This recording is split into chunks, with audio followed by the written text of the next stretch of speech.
imediatamente com a palavra. Saúdo os colegas aqui da mesa, professor Ricardo, coordenador desse evento, professor Dante, professor Gil Franco, professor Manuel, o discente Joaci, e saúdo a todos vocês aqui. É uma alegria estar aqui nesta manhã, participando desse seminário e encontrando aqui com muitos ex-alunos do Pedro Comum, da Criação, alunos também da Criação, ex-alunos de São Miguel, do Colégio Estadual de Emílio Vilas Boas, e esse momento a gente poder partilhar um pouco a experiência. A minha fala vai ser muito mais a partir da experiência desses anos, desses 18 anos de ensino de filosofia, de trabalho com filosofia. Somente filosofia? Não, mas sobretudo filosofia. Só salientar aqui, professor Ricardo, temos dois professores na região que são licenciados também em filosofia, um em Elísio Medrado, que é o professor Patrício, e o professor Almiro em Mutuípe. São dois licenciados, pelo menos na região aqui da DIREC 29. Bom, quando chegamos às turmas do ensino médio, começamos o trabalho de filosofia e vamos nos apresentar e apresentar também a disciplina que trabalhamos, muitas vezes ocorre a pergunta dos nossos educandos: o que é isto? Filosofia, que bicho é este, né? E a outra pergunta, muito frequente: para que filosofia? Qual a utilidade da filosofia na nossa vida? Recordo-me que em 2002, uma professora da UFBA, a professora Zezé, agora já aposentada, trouxe uma notícia: olha, no próximo vestibular da UFBA vai ter algumas questões de filosofia. Isso, olha, já tem alguma utilidade. A filosofia, devendo para esses meninos, né, vão se interessar aí em buscar alguma coisa, porque vão aparecer algumas questões no vestibular da UFBA. Bom, isso é realmente um desafio para a gente, constante, e tentar trabalhar com esses meninos do ensino médio, que não têm conhecimento do que seja filosofia. No ensino fundamental não é trabalhado, pouquíssimas escolas trabalham ou dão uma noção de filosofia no ensino fundamental, e quando chega o ensino médio tem a disciplina. A disciplina não só filosofia, como também sociologia, são duas disciplinas novas que aparecem para eles. Então, para que filosofia? É interessante a gente observar como a nossa educação ainda é muito tradicional.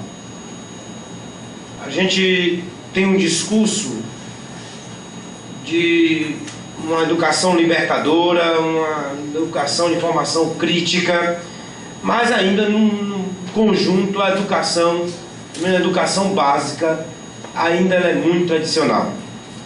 E nos deparamos com esses alunos que querem uma coisa muito bem prática, muito fácil. Pensar muito incomoda, pensar dói. Pensar dói, incomoda, eu quero o mais fácil, o mais prático possível. E, como professores de filosofia, nós enfrentamos esse desafio.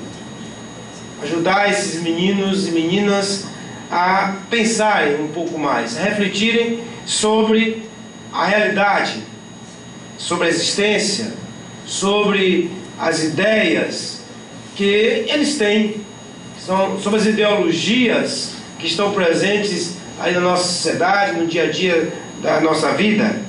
Então, é um desafio muito grande. E primeiramente, eu falo do ensino de filosofia. Ensinar filosofia. Ensinar filosofia? Ou ensinar filosofias? Aqui não pode falar no singular, mas sim no plural, né? Ou a gente aprender a filosofar. Eu costumo dizer que ali na sala de aula a gente tem que provocar, tem que fazer acontecer um momento de discussão, de dialética, de debate, trazer realmente os clássicos da filosofia, mas fazer com que esses clássicos, com que os textos, com que os autores sejam apresentados de uma maneira muito próxima, que tenha realmente uma utilidade e possa fazer um link realmente com o dia a dia desses alunos, com a realidade que eles vivem. Porque se formos trazer, principalmente para o ensino médio, os clássicos da filosofia, se torna chato. E muitos dizem isso. Muitos afirmam isso. A aula de filosofia é chata. A aula de filosofia traz lá uns pensadores, umas ideias, né? Se não fizer realmente um link com a realidade, com o cotidiano, a aula se torna monótona, se torna chata e aí, consequentemente, a disciplina ou todo o processo, o ato de filosofar, né, fica vazio, porque nós trazemos às vezes algumas coisas de forma tradicional. Eu também me incluo nisso. Muitas vezes eu me vejo, poxa, por que eu estou assim? Eu estou trazendo isto para trabalhar dessa maneira. Como ser mais dinâmico, como ser mais... fazer com que os discentes, nós todos possamos participar de um debate, uma discussão, trazer algo realmente para os questionamentos, abrir realmente para a reflexão na sala de aula.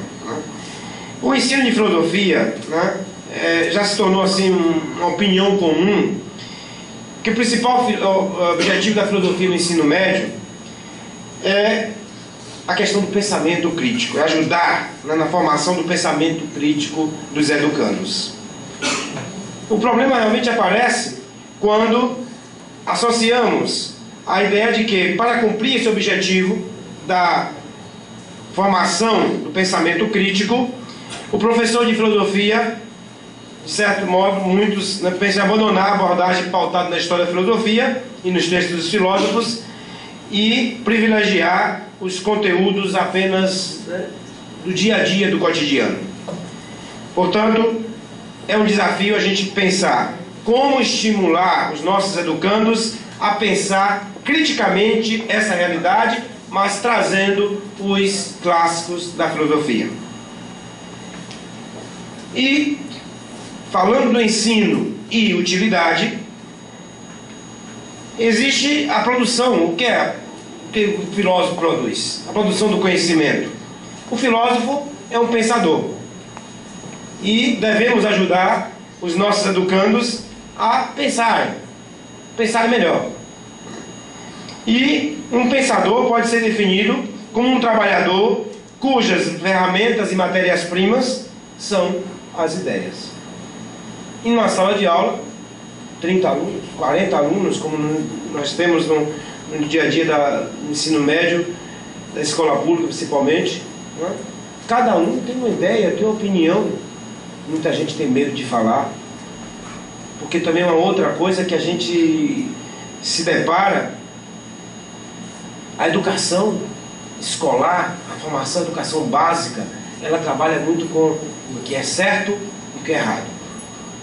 Condena os que erram, reprova os que erram e elogia, não sei se elogia, mas dá um certificado aos que acertam. Então os nossos educandos têm medo de falar, porque tem medo de errar. Professor, isso está certo? Está certo isso? É uma concepção muito certo, errado, e trava toda uma discussão que poderia haver, todo um debate, um aprendizado dessa dialética no dia a dia. A concepção de escola tradicional que ainda existe, muito arraigada na nossa sociedade, é trabalhar o certo ou o errado, e os meninos têm medo. Tem medo de ousar no pensamento, de mais um pouco, de refletir sobre tal.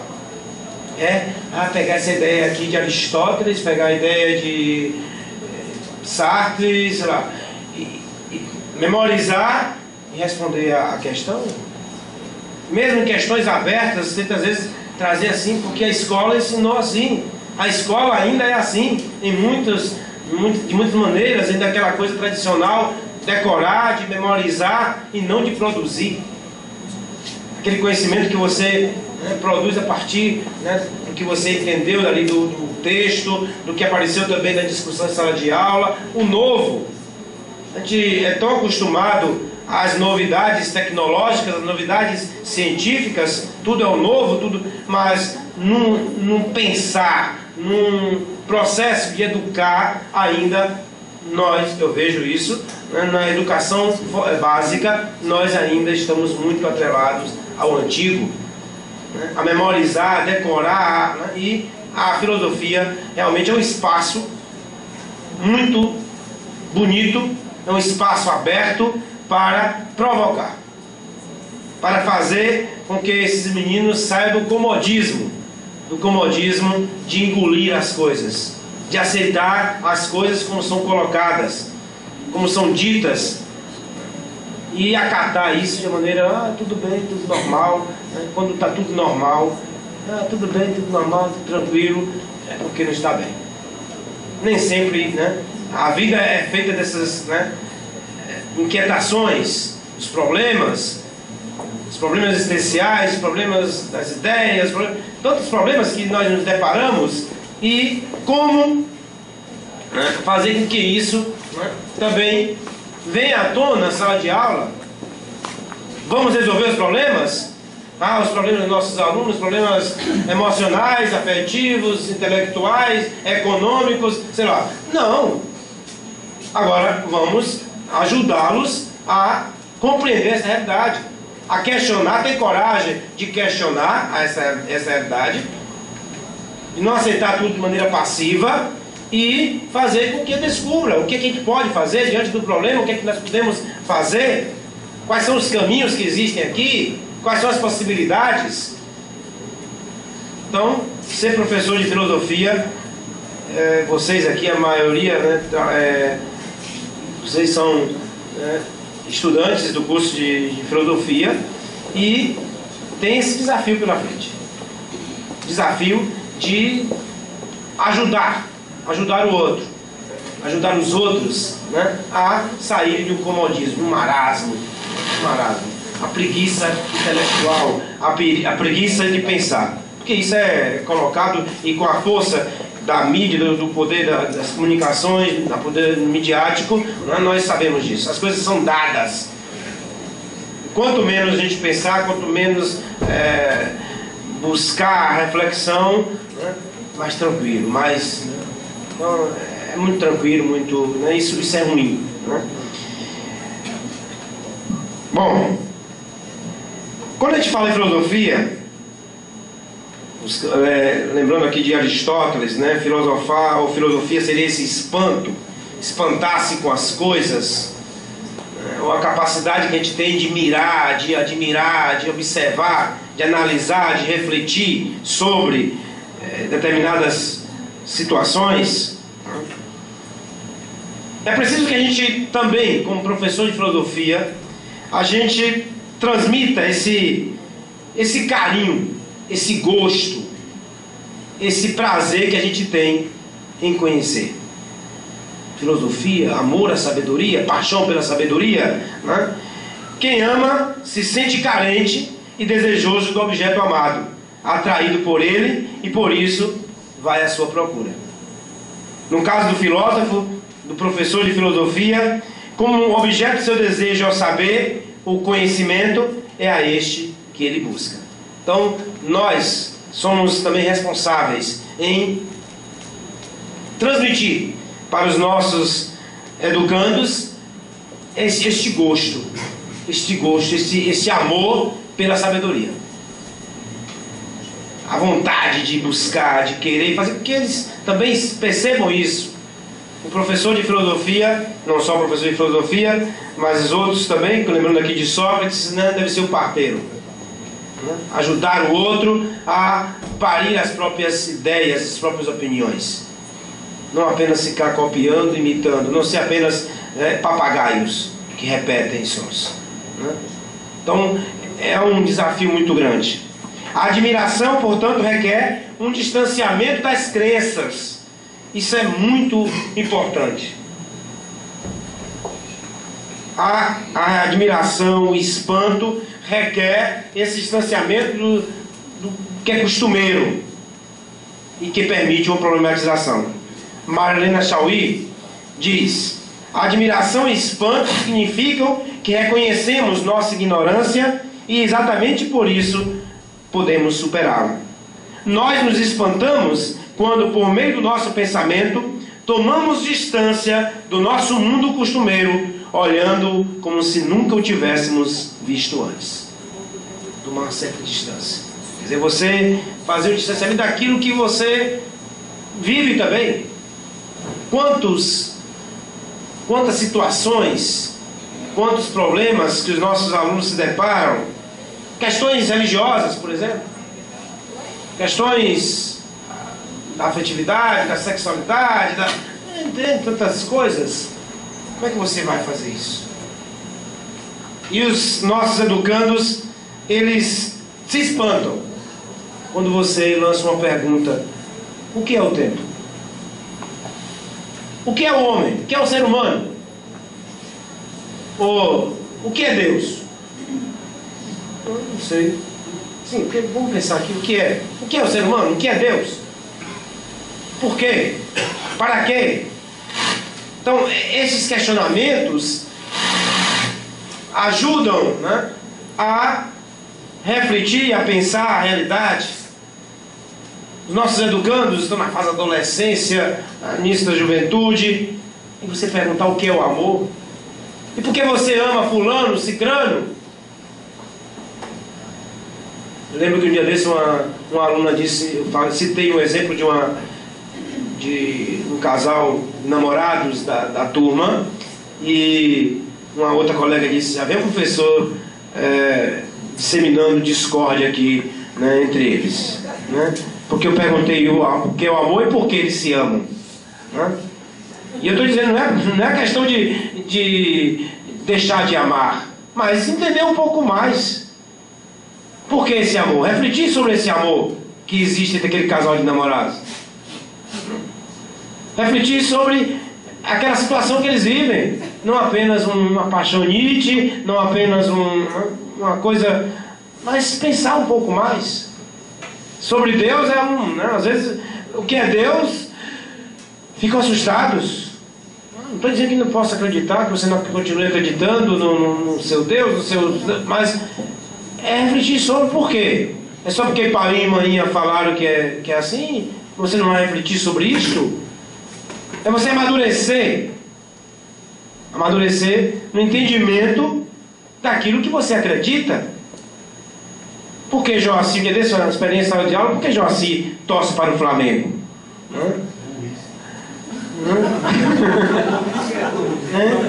Por quê? Então, o que é que leva? Claro, a gente não vai ter resposta para tudo, mas só provocar um pouco mais. São coisas do cotidiano, do dia a dia desses meninos e meninas, que a gente precisa estar sempre atento e fazer com que eles se sintam provocados, instigados, realmente, a pensar sobre essa realidade. Gente, eu estou colocando isso aqui, nem sempre acontece, mas eu procuro fazer isto no dia a dia em sala de aula. Para mim, a sala de aula é um espaço, realmente, de discussão. Muitas vezes eu quebro a formalidade de aquelas carteiras todas, né, enfileiradas, a gente sentar em círculo, porque a discussão acontece de maneira mais intensa. Né? Todos participam? Não. Às vezes 5, 6. Às vezes tem alguns que vão dizer: ô, cala a boca, você fala demais. Né? Por quê? Porque não quer a coisa já pronta.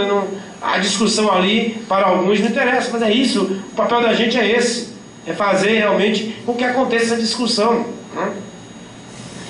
Com efeito, não existe filosofar sem problematização do mundo, da vida, da realidade, dos valores, das opiniões, do saber. Se tudo é aceito como verdade irretocável, não há razão para perguntar, para investigar e, portanto, para filosofar. A capacidade de perguntar, de se distanciar do senso comum, de analisar criticamente a realidade, de problematizar, não é algo que se adquire espontaneamente. Em consequência, essa capacidade precisa ser estimulada, aprendida, praticada e constantemente aprimorada. E esse papel é nosso, como professor de filosofia, ajudar nessa problematização da realidade, né? Não é algo que se adquire espontaneamente. Muitas vezes nós caminhamos na contramão. Parece que estamos nadando contra a maré, remando contra a maré, né? Mas é assim mesmo, é um desafio e é gostoso. Eu me sinto muito feliz em sendo professor da educação básica, do ensino médio nesses anos. Nem sempre trabalhei com filosofia, me deram tantas coisas: psicologia, sociologia, relações humanas, metodologia da história, metodologia da geografia, uma série de coisas, né? Inglês, português, educação física, já fui, né? Trabalhei com toda essa disciplina, essa salada toda, né? Hoje, a partir de 2002, agora que está realmente o ensino filosofia tem, né, um campo maior. Já tem filosofia em todas as séries do ensino médio. Mesmo no primeiro ano, apenas uma aula por semana, mas já temos. É um avanço. Há 2 anos já temos o material didático, o livro didático de filosofia. Infelizmente eu não trabalhei, fiz com os meninos aqui do PIBIT, a gente fez a escolha do livro didático, que foi o livro de Filosofando, mas eu não pude trabalhar porque eu saí de licença para o mestrado e estou voltando agora em dezembro. Não tive oportunidade. É um instrumento, é pelo menos uma oportunidade dos meninos terem algum material, alguma coisa em mãos. Agora, a gente não pode ficar escravo desse instrumento. Todo manual tem seus limites e a gente precisa estar atento a isso. E que eu digo sempre aos meus alunos, aos estagiários que estão comigo, né? A gente tem que ter sempre o plano B e o plano C. Preparou uma aula bonita, maravilhosa e o sistema falhou. A energia faltou. E aí? Pronto, não vai ter aula. Ô, gente, eu preparei os slides aqui bonitos, maravilhosos, mas não tem. Então a gente tem que ter sempre um plano B e um plano C. E sair um pouco, a filosofia que permite a gente sair um pouco das 4 paredes, ir para a praça, ir para o bosque, aqui no caso é Margosa, né? Isso é importante.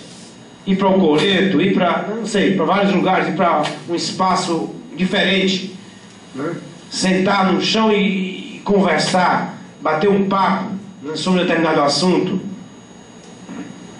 Eu lembro que uns dias atrás aí, eu levei os meninos para o bosque e eu pedi que eles escrevessem. Não precisava mostrar ao professor, porque isso é uma coisa horrível também. Tudo tem que mostrar ao professor e o menino já fica com medo de escrever porque pode estar com ortografia errada, com a ideia não está certa. Está certo ou errado, professor? Então já não precisa mostrar não. Vocês vão escrever aí, respondendo a pergunta: quem sou eu? Estão os meninos espalhados ali no bosque. Quem sou eu? Lá sentado, escrevendo 10, 15 minutos. Daqui a pouco passa um locutor com carro de som. E aí, escrevendo uma cartinha para o namorado, né? Aí, né? A ideia que tem, está desocupado, não está fazendo nada. Não, eu falei, né? Esses meninos aí soltos num bosque, né? Sem fazer nada. Então eu acho que isso é importante. No dia a dia, no cotidiano, a gente pode filosofar, a gente pode, né, trabalhar de várias maneiras, né? E voltando aqui à questão das atividades, não podemos ficar, né, sem trabalhar os clássicos da filosofia, né, mas pensar também em atividades que envolvam o dia a dia desses meninos. Sempre é bom pedir sugestões de temas. O que é que vocês gostariam de discutir? O que é que vocês gostariam de pensar, a gente poder, de pesquisar? Eles pesquisam. E só uma observação, infelizmente, a gente tem que estar... O que puder fazer em sala de aula, o que puder construir em sala de aula é melhor. Porque mandar pesquisar, às vezes, ir lá uma cola na internet, né? Ctrl+C, Ctrl+V, e a gente poderia dar um X, né? Não um Ctrl+X, mas um X. Porque é cópia. Isso não tem validade nenhuma. Mas que puder, você construir um parágrafo aqui em sala de aula é melhor do que apenas... trouxe uma coisa maravilhosa aqui sobre Descartes. Ótimo, né? 10 páginas, tudo copiado. Não tem valor nenhum. Isso é vazio. Né? Não houve nem leitura, às vezes, daquilo ali. Né? Gente, uma outra coisa que é um desafio muito grande no ensino de filosofia, não só de filosofia, mas também a avaliação. O que avaliar? O que avaliar? Como avaliar? Questões abertas, questões objetivas, subjetivas, né? Eu procuro sempre fazer com que eles pensem. Um dia eu lancei a pergunta, ano passado, eu pergunto o que é o homem? Numa avaliação, os meninos ficaram espantados. O que é o homem? Não sei. O que é o ser humano? Não sabe. Sim, agora pense, qual a sua opinião sobre isto? E aí, a ideia que vem primeiro na cabeça é a questão de dizer, está certo, professor? Isso aqui está certo? Pô, mas você não está pensando sobre o ser humano? Qual é a sua opinião sobre o ser humano? Olha como vai fechando isso, a gente vai... Né? Isso é muito perigoso. Filosofia, gente, meninos e meninas que estão aí nesse processo de formação do curso de filosofia, para professores de filosofia, e como é bom isso, acho que aos poucos vamos transformando essa realidade, não apenas porque ganhamos mais espaço, né, mais horários no ensino médio, mas sobretudo pela formação, né, que vocês estão tendo aqui no CFP, e certamente daqui a uns anos vamos ter muita gente mais crítica, pensando de maneira mais firme, né, fazendo reflexão maior sobre a realidade. Filosofia é essa reflexão que contraria o pensamento cotidiano. A atividade de pensar, como eu já disse, incomoda. E nós somos, né, aqueles professores que devem incomodar. Mas devem incomodar trazendo também alegria, o prazer. O prazer de aprender, o prazer de perguntar, o prazer de buscar. Né? A filosofia é sempre um fazer, o filosofar. E filosofar, como já disse, é espantar, é estar disposto. O filósofo, o professor de filosofia, é aquele que se coloca a caminho, contemplando, apreciando as paisagens da existência, refletindo, questionando o cotidiano. Então continuemos juntos. Não temos uma receita, estamos caminhando. 18 anos e eu estou cada vez mais aprendendo a filosofar. E aprendo muito com os meus educandos.